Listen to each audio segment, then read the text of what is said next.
Baiklah, Assalamualaikum warahmatullahi wabarakatuh.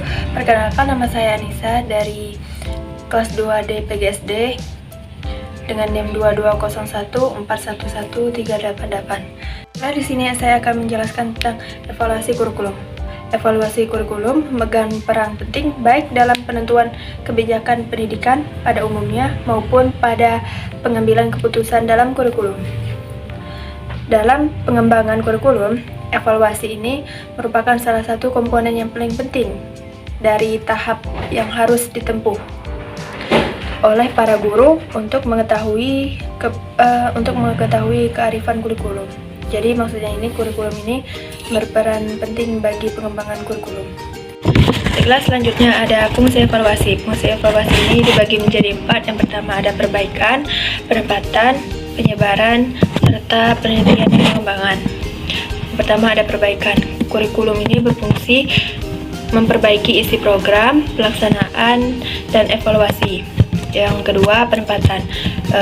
Kurikulum biasanya ditujukan untuk melihat hasil pembelajaran di mana peserta didik yang mengikuti program kurikulum dalam bentuk pembelajaran dapat mengikuti pelajaran. Yang ketiga ada penyebaran.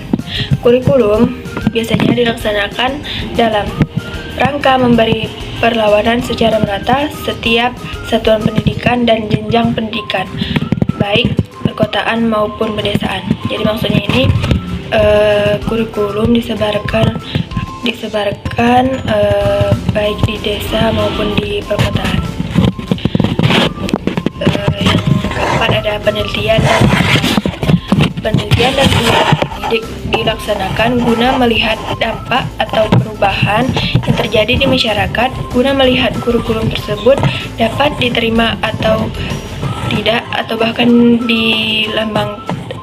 dapat dikembangkan pada masyarakat. Jadi maksudnya ini pengembangan evaluasi ini maksudnya kurikulum ini apakah bisa berjalan dengan baik atau tidak di dalam masyarakat. Baiklah, yang selanjutnya ada manfaat evaluasi kurikulum. Manfaat evaluasi kurikulum ini dibagi menjadi 3. Yang pertama, manfaat bagi guru, manfaat bagi kebijakan, dan manfaat bagi orang tua dan masyarakat. Yang pertama, manfaat bagi guru. Manfaat bagi guru ini manfaat bagi guru di mana proses pembelajaran ini dilakukan apakah berjalan dengan lancar ataukah tidak. Selanjutnya ada manfaat bagi kebijakan. Ini adalah untuk menilai sejauh mana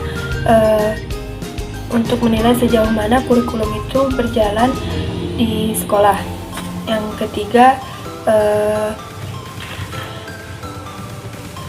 manfaat bagi orang tua dan masyarakat, di mana ini untuk mengukur sejauh mana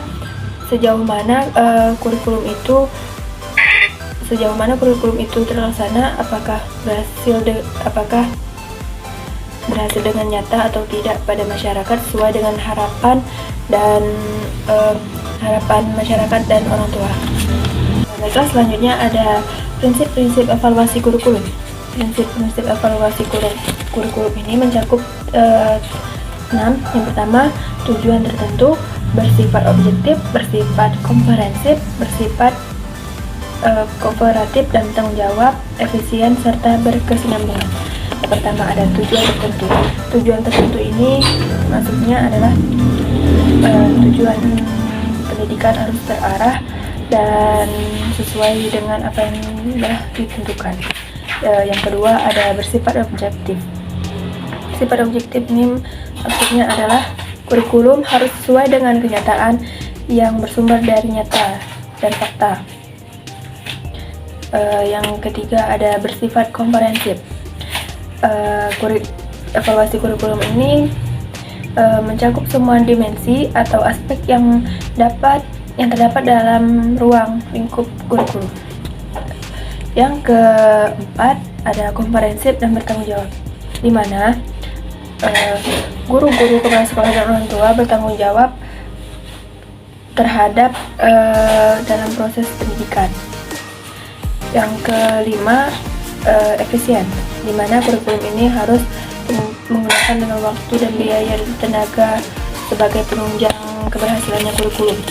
Yang keenam, berkesinambungan, di mana evaluasi kurikulum ini berkaitan dengan perbaikan kurikulum, sehingga peran guru dan kepala sekolah sangat penting karena merekalah yang mengetahui pelaksanaan, permasalahan, dan keberhasilan kurikulum tersebut.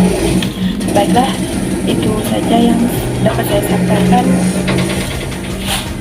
Kurang lebihnya saya mohon maaf. Saya akhiri, wassalamualaikum warahmatullahi wabarakatuh.